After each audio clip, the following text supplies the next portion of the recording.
Alaikum warahmatullah.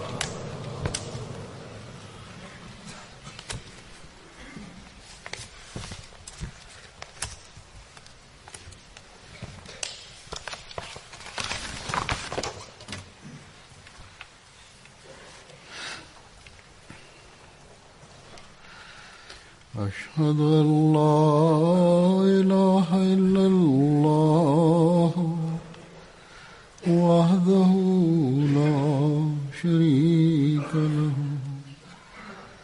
وأشهد أن محمدا عبده ورسوله أما بعد فأعوذ بالله من الشيطان الرجيم بسم الله الرحمن الرحيم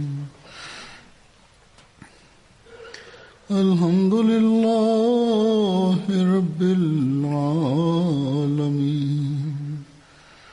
الرحمن الرحيم مالك يوم الدين إياك نعبد وإياك نستعين اهدنا الصراط المستقيم صراط الذين أنعمت عليهم غير المغضوب عليهم ولا الضالين.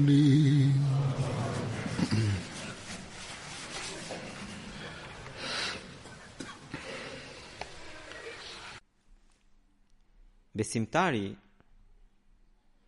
pra një njeri që pretendon se beson në Zotin e Madhërisëm,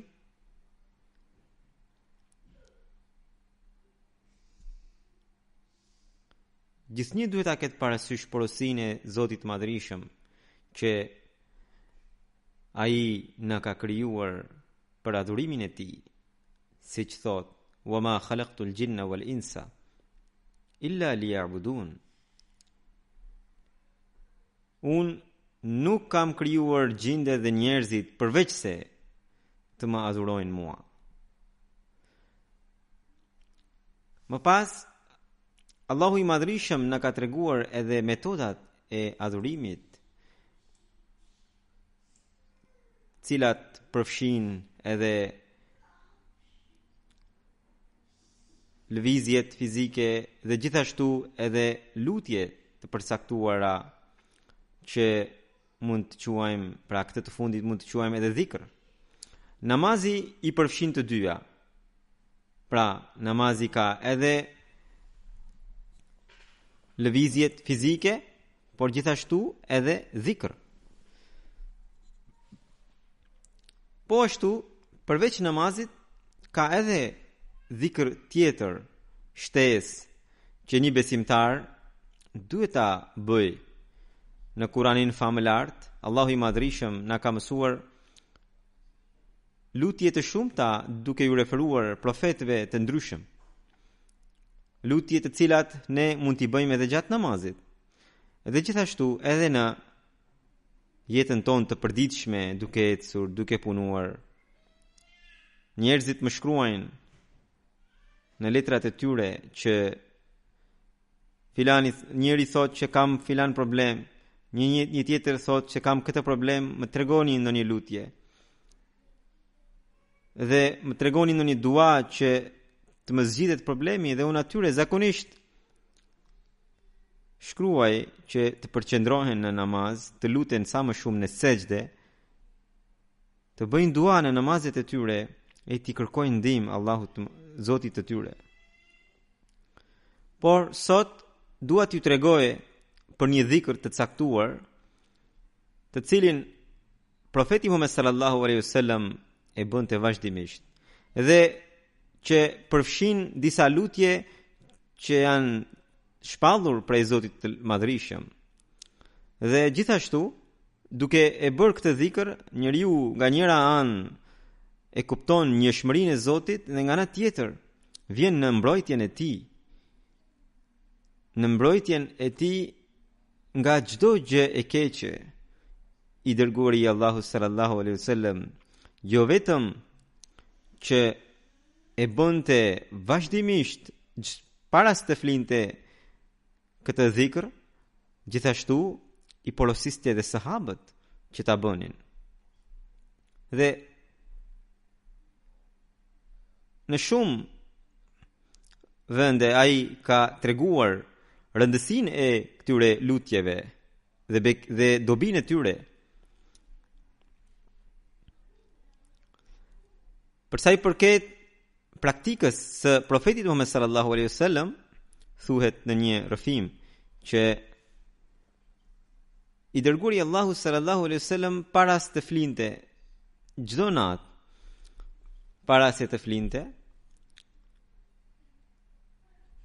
thoshte ajetin El Kursi, pastaj suratul Ikhlas, suratul Falaq dhe suratul Nas 3 herë, dhe më pas frynte duart dhe e fërkonte trupin me to nga koka derisa i shkonin duart.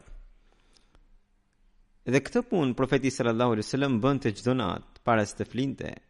Dhe ky pra u bës praktika e tij. Dhe këtë çdo musliman duhet ta bëjë.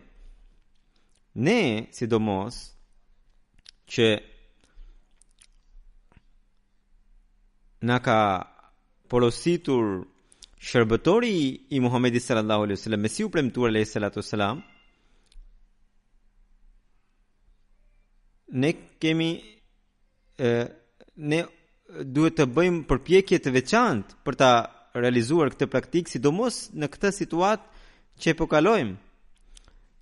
Ne duhet të angazhohemi në lutje, në dhikr dhe në namazet, sidomos në këtë situatë, dhe jo vetëm për çështjet tona shpirtërore, besimie dhe personale, por edhe për të mbrojtur nga fitnet brenda xhamatit, nga armiqt e Islamit. Dhe këtë duhet ta kuptojmë si një rëndësi, si një detyrë parsore. Ne shikojmë rëndësinë e këtyre lutjeve edhe në hadithet e tjera, për sa i përket ajetit El Kursi. Për këtë ju kam treguar para 2 gjumave. Sot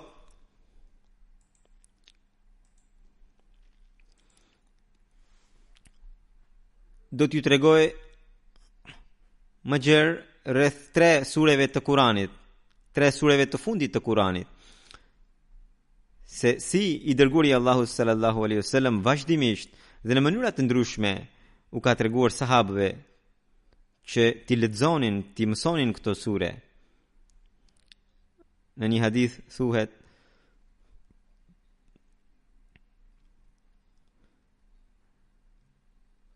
Hazrat Aisha radhiyallahu anha na tregon që çdo natë i dërguari i Allahut sallallahu alaihi wasallam kur shtrihe në shtrat, bashkonte duart dhe bënte këto dua: Qul huwallahu ahad, Qul a'udhu bi rabbil falaq, dhe Qul a'udhu bi rabbin nas, dhe i frynte. Dhe më pas duart i fërkonte me trupin dhe fillonte nga koka, pastaj fytyrën, dhe pastaj gjersa i shkonin duart e bënte. Dhe këtë gjë e bënte 3 herë. Hazrat Aisha radhiyallahu anha tregon se i dërguari i Allahut sallallahu alaihi wasallam ishte kaq i rregullt në këtë praktikë, saqë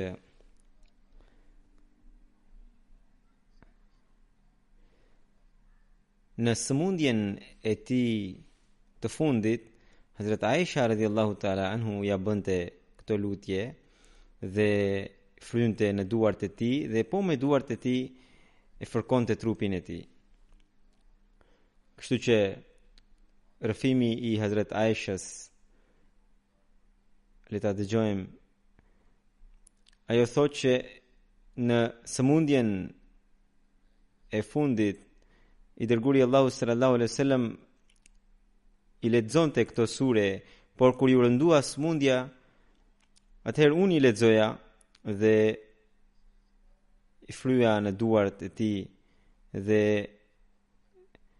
shpresoja bekimin prej duartve të tij.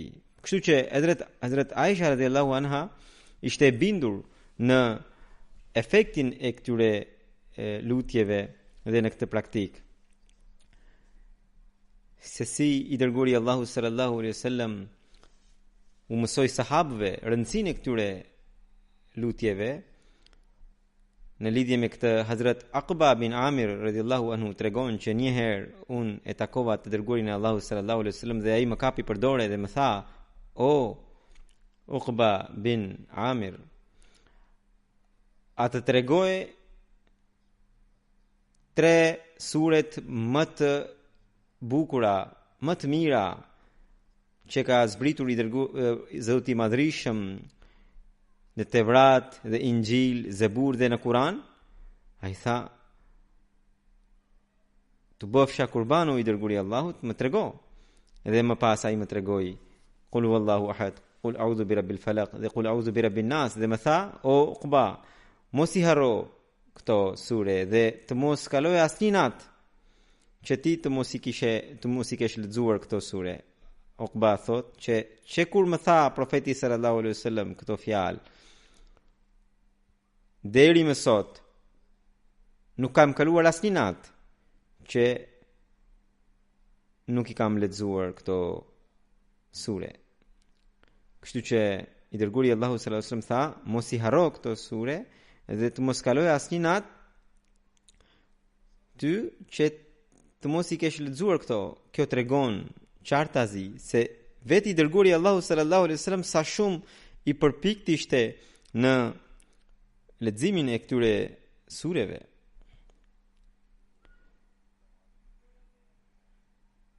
Ai ishte më i përpikti për t'i zbatuar porositë e Allahut, për t'i bërë lutjet e tij dhe pas asaj ai u thoshte edhe sahabëve.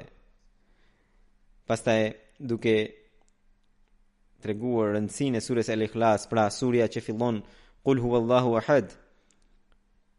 Në një hadith thuhet se Hazrat Abu Said Khudri radhiyallahu anhu rëfen që një njeri dëgjoi njëri tjetër që lexonte Qul huwallahu ahad vazhdimisht. Kur u bë mëngjes, ai erdhi tek i dërguari i Allahut dhe ja tregoi gjithçka. Dhe ai kujtonte se njeriu që lexonte kaq shumë herë Qul huwallahu ahadin ishte njeri i dobët. I dërguari i Allahut sallallahu alaihi wasallam tha: "Pasha Zotin në dorën e të cilit është jeta ime, kjo sure është e barabartë me 1/3 e Kuranit." Hazrat Abu Said Khudri radhiyallahu anhu në lidhje me këtë, në një vend tjetër e shpjegon që i dërguari i Allahut sallallahu alaihi wasallam u tha sahabëve të vet: "A ka njëri mes jush që mund ta lexojë 1/3 e Kuranit brenda natës?"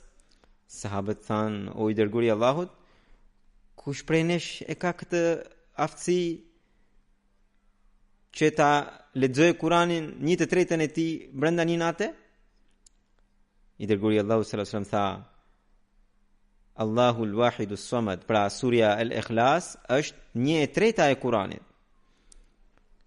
Në lidhje me 1/3 e Kuranit, pra në këtë rrëfim kemi një rrëfim tjetër nga në Sahih Muslim që vjen nga Hazrat Abu Huraira radhiyallahu anhu, i cili thot se i dërguari i Allahut sallallahu alaihi wasallam tha: "Mblidhuni, unë do t'ju lexoj 1/3 e Kuranit." Pra u mblodhen sahabët në xhami dhe doli profeti Muhammed sallallahu alaihi wasallam dhe tha dhe lexoi Qul huwallahu ahad. Më pas ai u fut brenda. Sahabët thonë që njëri prej nesh tha që mendoj se mos po vjen ndonjë shpallje prej Zotit që profeti sallallahu alaihi wasallam ka hyrë brenda. Më pas profeti sallallahu alaihi wasallam përsëri doli jashtë dhe tha që unë ju thash që do t'ju lexoja 1/3 e Kuranit. Mbajini mend, surja El-Ikhlas është e barabartë me 1/3 e Kuranit. Përse i dërguari Allahu sallallahu alaihi wasallam thoshte se kjo është 1/3 e Kuranit? Sepse Allahu i Madhrishëm ka zbritur Kuranin për të provuar njëshmërinë e tij, unitetin e tij, edhe për ta vendosur atë. Dhe pikërisht kjo sure e shpalos këtë temë me fjalë shumë të përsosura edhe e vendos njëshmërinë e tij. Ndaj ai që thellohet në fjalët e kësaj sureje e kupton njëshmërinë e vërtetë të Zotit, dhe duke e kuptuar që Kurani është i Zotit të vetëm, përpiqet ta zbatojë atë dhe në këtë mënyrë do të vendoset në bindje ndaj njëshmërisë së Zotit dhe do të përpiqet maksimalisht për të zbatuar porositë e Kuranit. Kështu që nuk duhet të kuptosh vetëm që unë ja e lexova surën El-Ikhlas edhe e kam përfunduar 1/3 e Kuranit. Po kuptimi i kësaj thënie është që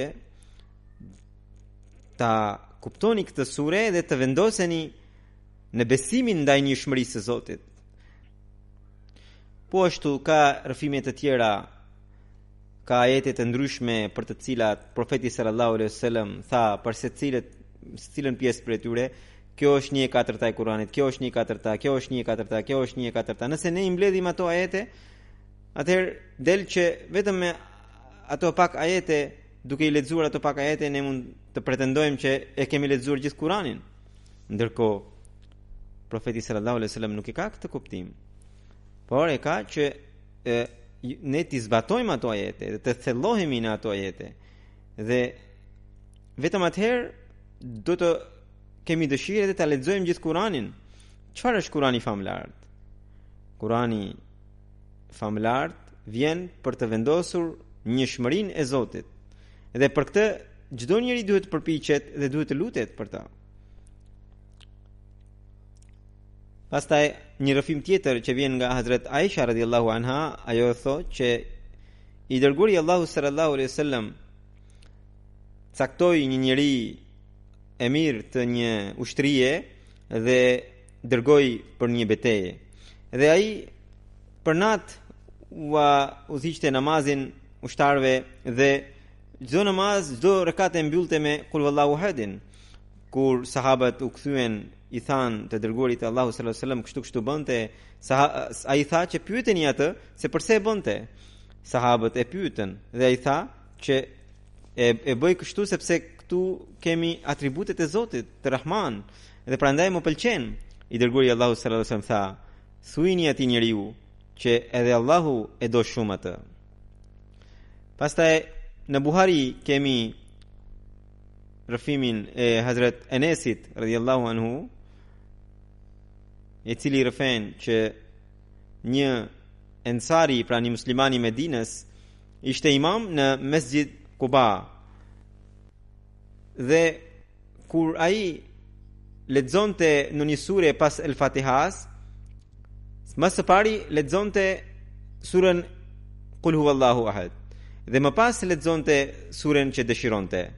Dhe këtë e bënte në çdo rekat. Shokët e tij diskutuan me të se pse po bënte këtë gjë, që çdo recitim pas El-Fatihas e fillonte me surën El-Ikhlas. Dhe i thanë që ose ti lexoje vetëm El-Ikhlasin ose lexo vetëm suret e tjera. Dhe ai tha që jo, unë nuk mund të heq dot dorë nga surja El-Ikhlas.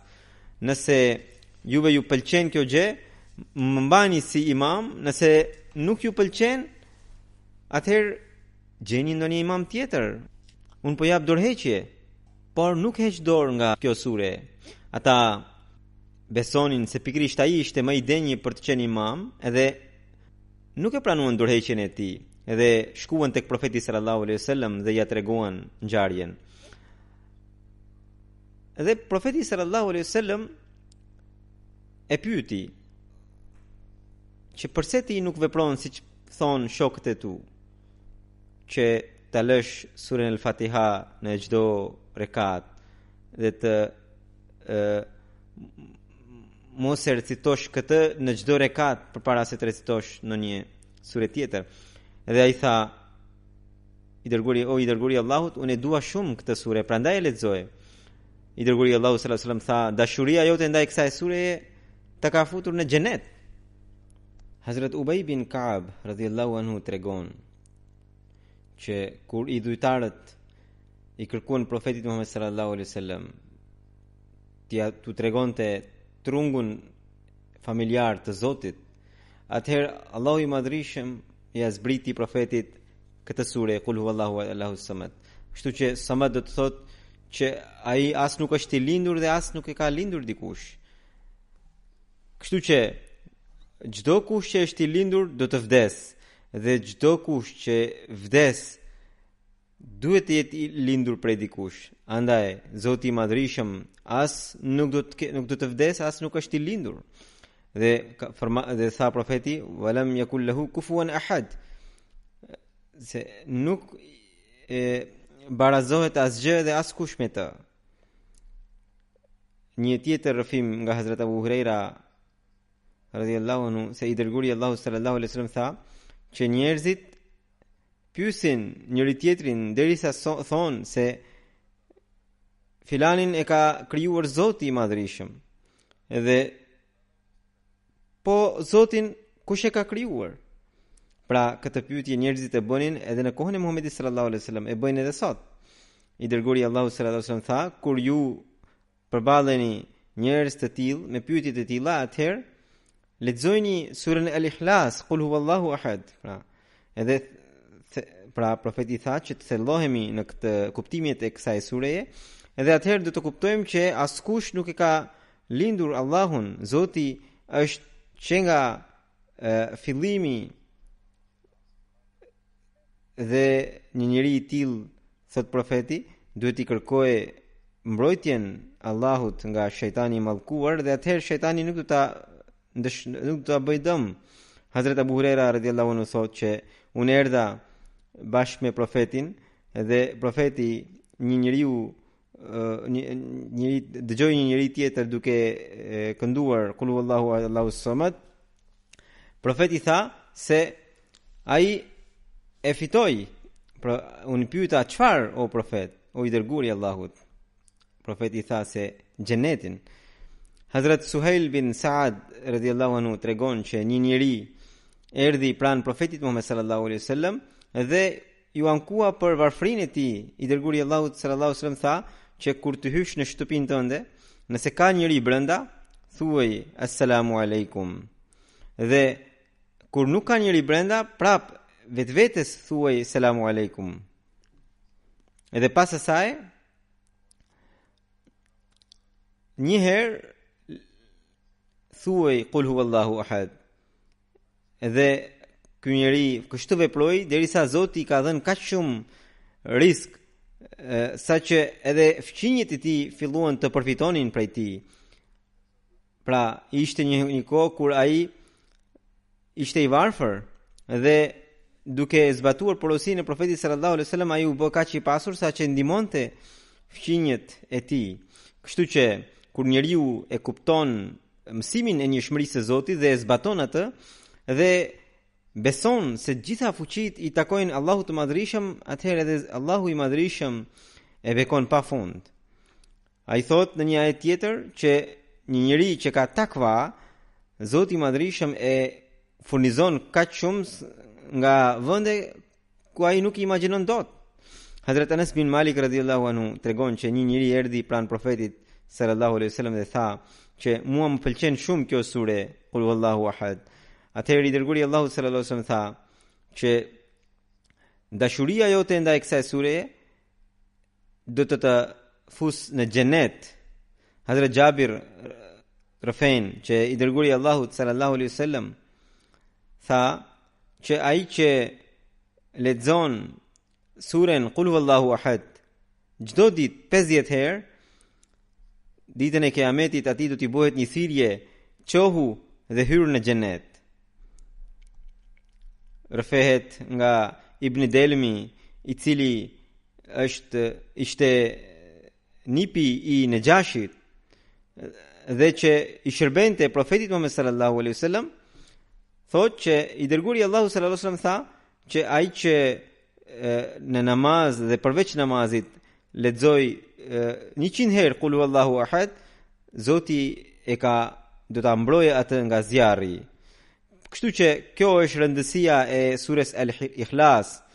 Dhe kur ne ta lexojmë këtë gjatë natës, duhet ta kemi parasysh njëshmërinë dhe unitetin e Zotit të Madhërisëm. Kur themi se Allahu i Madhërisëm është i vetëm, atëherë duhet ta kemi parasysh pozitën e tij të qenit Samed. Samed është ai që nuk ka nevojë për askënd dhe që nuk shkatrohet kur. Hazrat Mesiu premtuar alayhi salatu wasalam duke treguar këtë thotë që kuptimi i Samedit është që përveç atij të gjitha gjërat janë lindur dhe janë të destinuar të asgjësohen. Por Allahu i Madhërisëm është ajo që është Samed. Njerëzit mendojnë që Samed do të thotë është i vetmjaftueshëm. Vetmjaftueshmëria e tij është që ai as nuk mund të shkatërrohet dhe as dikush tjetër mund të lindë që do t'i përngjasojë. Kështu që ky është ai Zoti ynë që do të jetë nga fillimi dhe që do të qëndrojë përgjithmonë. Zoti i Madhërisëm që nga fillimi është i njëjtë në atributet e tij. Askush nuk barazohet me të. Çdo grimc merr jetë prej tij dhe ai bekon çdo gjë.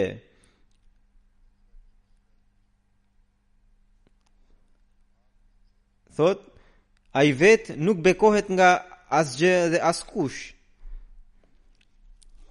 Ai as nuk është i lindur dhe as nuk ka lindur dikë. Dhe kështu duhet të ishte sepse ai nuk barazohet, pra askush nuk barazohet me të nga në asgjë. Kurani famlart vazhdimisht duke na treguar madhështinë e Zotit, njëshmërinë e Zotit, tha që shikojini, ky është Zoti juaj që është i madh dhe nuk është si zotat të tjerë që janë të dobët dhe që kanë pak fuqi, siç pretendojnë ata. Në lidhje me zbritjen e këtyre sureve, Hazrat Uqba bin Amir radhiyallahu anhu tregon që i dërguari Allahu sallallahu alaihi wasallam tha që mbrëm më kanë zbritur ajete të cilat kur nuk i kisha parë më përpara, dhe ato janë Qul huwallahu ahad, dhe Qul a'udhu bi rabbil falaq, dhe Qul a'udhu bi rabbin nas. Më pas në hadithe për këto tre sure ka përmendet rëndësia e tyre. Hazrat Uqba bin Amir Jahni tregon që njëherë isha, pra po shoqëroja profetin Muhammed sallallahu alaihi wasallam në një udhëtim për një betejë. Unë kisha kapur gojzën e dëvesë e profetit dhe profeti tha: "O Uqba, lexo." Unë e mbaja veshin tek profeti. Më pas profeti prap më tha: "Lexoje." Pastaj profeti më tha për të tretën herë. Atëherë i thash: "Çfarë duhet të lexoje o profeti i Allahut?" Më tha: "Lexo Qul huwallahu ahad." Dhe më pas e përfundoi deri në fund. Më pas ma lexoi Qul a'udhu bi rabbil falaq deri në fund. Edhe unë lexova bashkë me të. Më pas ai më lexoi Qul a'udhu bi rabbin nas deri në fund. Edhe unë e lexova bashkë me të. Më pas ai më tha që askush nuk i ka kërkuar mbrojtje Allahut në sajt të sureve të tilla, përveç se shpëtoi dhe ruhet nga gjërat e këqija. Tha, pra nuk ka mënyrë më të bukur se sa kjo që ne t'i kërkojmë Allahut mbrojtje përmes këtyre sureve. Pastaj për surën El Falaq dhe El Nas kemi rëfimin e Hazrat Uqba bin Amirin. Ai thotë që unë në një udhtim isha bashkë me profetin sallallahu alaihi wasallam duke kapur gojzën e devës së tij. Ai tha që o Uqba, a të tregoj 2 sure të Kuranit që janë shumë të dobishme për ty? I thash, po, i dërguari i Allahut. Më tha, më mësoj Qul a'udhu bi rabbil falaq dhe Qul a'udhu bi rabbin nas. Dhe kur profeti sallallahu alaihi wasallam erdhi për namazin e sabahut, lexoi pikërisht këto sure. E më pas kur e përfundoi namazin, më shikoi mua, më pa mua dhe më tha, më pyeti, o Uqba, si shikon këto sure? Ndoshta edhe për arsye që ishin sure shumë të vogla. Dhe më tha, të gjitha gjërat ekzistojnë në këtë sure. Një rëfim tjetër, Hazrat Abu Sa'id radhiyallahu anhu tregon që i dërguari Allahu sallallahu alaihi wasallam kërkonte mbrojtjen e Allahut nga e keqja e gjindve dhe njerëzve, por kur zbritën këto sure, profeti sallallahu alaihi wasallam këto i lexonte dhe lutjet e mëparshme që bënte nuk i bënte më. Hazrat Ibn Abbas radhiyallahu anhu tregon që Hazrat Ibn Abis që një herë i dërguari Allahu sallallahu alaihi wasallam më tha, o Ibn Abis, a mos të tregoj fjalët më të larta për të kërkuar mbrojtjen Allahut? Dhe ai që i lexon këto fjalë do të mbrohet? Pa tjetër që po, i dërguari i Allahut. I thash, më tha, më lexoj suratul Falaq dhe suratul Nas. Duke treguar rëndësinë e 2 sureve të fundit të Kuranit, një sahabi profetit thotë që ne një herë ishim bashkë me profetin Muhammed sallallahu alaihi wasallam në udhtim dhe nga që kishin shumë pak kafsh edhe më shumë udhëtar, njerëzit hipnin në kafsh me radhë dhe kur erdhi radha ime dhe radha e profetit që të zbrisnim nga kafshat, profeti sallallahu alaihi wasallam më kapi nga mbrapa dhe më tha, më lexoj Qul a'udhu bi rabbil falaq dhe unë e lexova deri në fund. Dhe më pas profeti sallallahu alaihi wasallam më lexoi Qul a'udhu bi rabbin nas deri në fund edhe unë e lexova bashkë me të. Dhe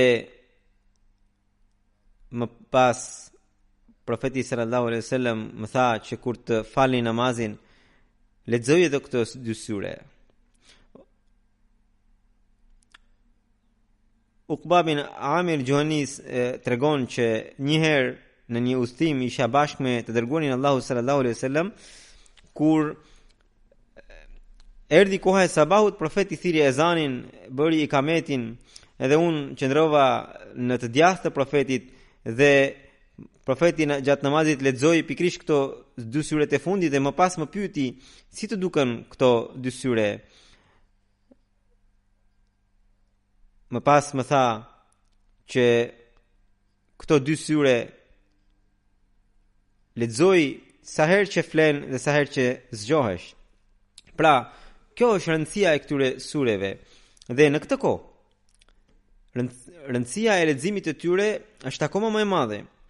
Edhe për çështjet personale, që të përparojmë shpirtërisht, që të mbrohemi nga djalli, nga sulmet e tij, dhe gjithashtu edhe për xhamatin, për sulmet që i bëhen Islamit nga armiqt e tij, sidomos në këtë kohë Islami po sulmohet nga forcat kundërshtare armiqësore ndaj Islamit, dhe nga ana tjetër, të ashtu quajtur dietarët musliman kanë krijuar një katrahur në emër të Islamit dhe shkaktuan ngatresa të shumta. Dietarët të ashtu quajtur musliman ngërmojnë popullin e thjesht kundër Mesiut të premtuar alayhis salam dhe kështu po i japin akoma më shumë mundësi kundërshtarëve të Islamit. Dhe gjithashtu nga ana tjetër kemi edhe ateizmin shumë të përhapur në botë. Dhe duke treguar këtë gjë, Hazrat Mesiu premtuar alayhi salatu wasalam në një vend thot që ju që do të bëheni shënjestër e armiqve të Mesiut të premtuar, duhet të luteni që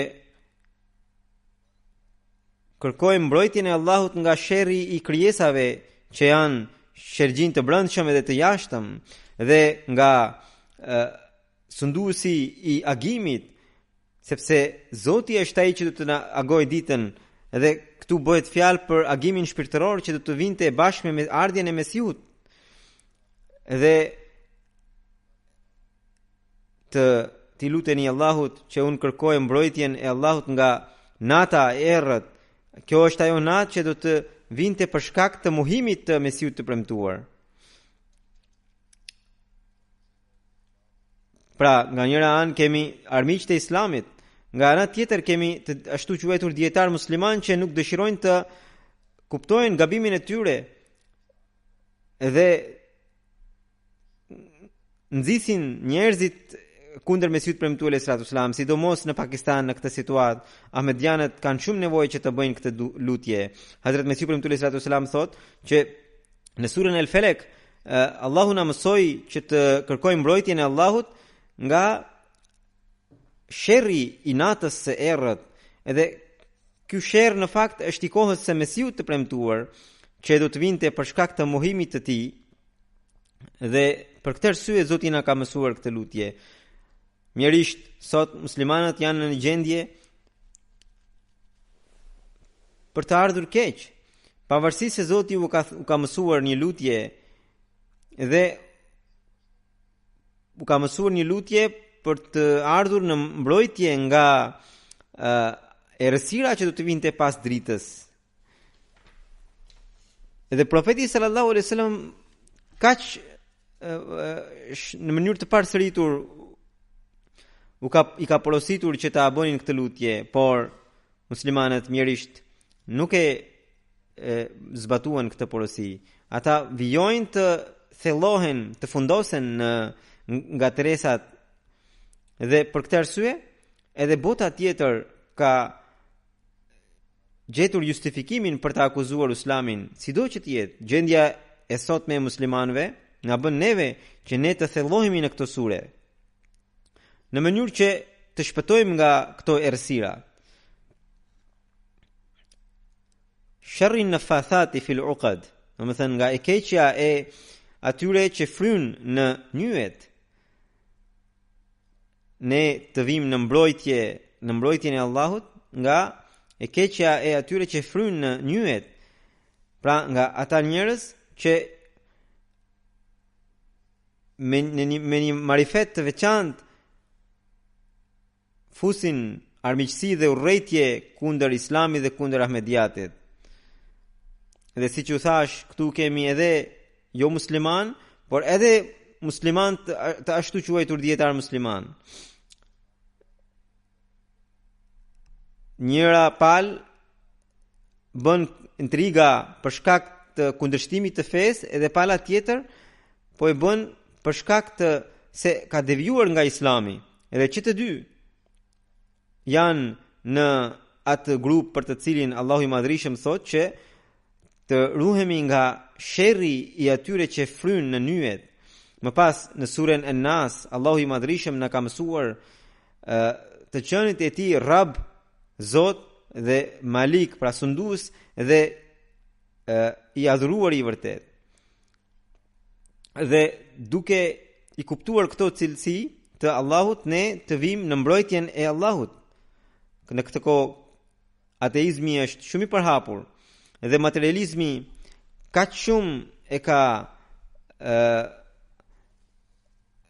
mbërthyer botën, saqë edhe të rinj bien në kurthin e tij. Andaj kur ne e bëjmë këtë dua për veten tonë, nikosisht t'i frym edhe fëmijët tanë, në mënyrë që edhe ata të vinë të mbrojtur nga sulmet e djallit, të jenë të vendosur në besimin ndaj Allahut të Madhrishëm dhe njëshmërisë së Zotit. Allahu bëft që çdo kush nga ne të kuptojë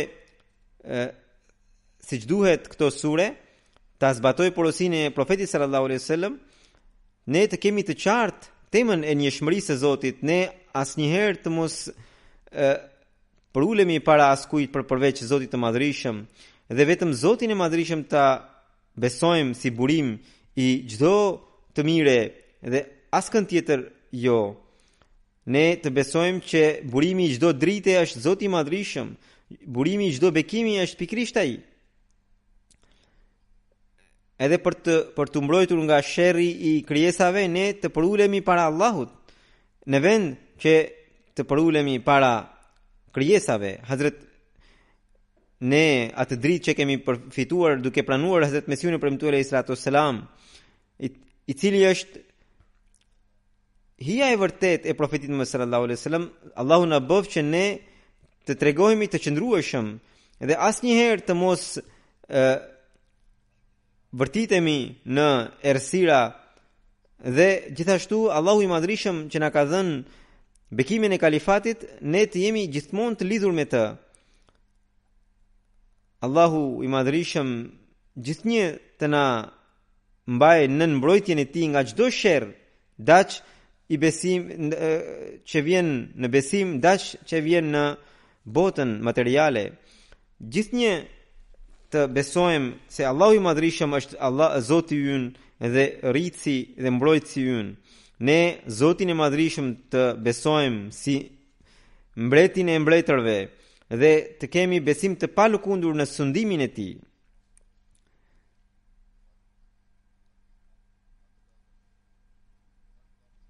Ne gjithnjë të kërkojmë Allahut, t'i kërkojmë që të vim në mbrojtjen e tij. Ne duhet t'i kërkojmë mbrojtje Allahut edhe për të ardhur në mbrojtjen e tij nga tundimet tona. Allahu na e mundsoft këtë dhe na mundsoft që rregullisht para se të flejmë sipas porosisë së profetit Muhammed sallallahu alaihi wasallam, ti lexojmë këto ajete dhe ti frym mbi veten tonë. Allahu na e mundsoft këtë.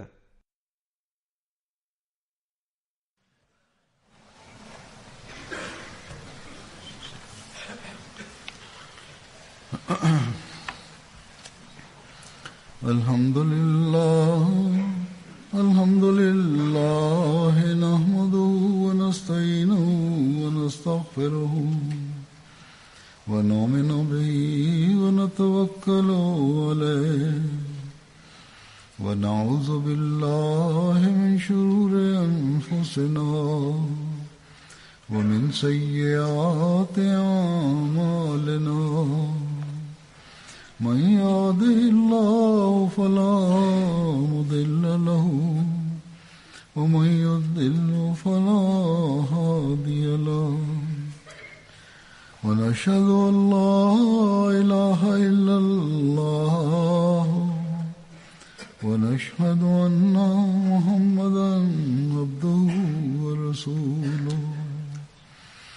عباد الله رحمكم الله إن الله يأمر بالعدل والإحسان وإيتاء ذي القربى وينهى عن الفحشاء والمنكر والبغي يعظكم لعلكم تذكرون.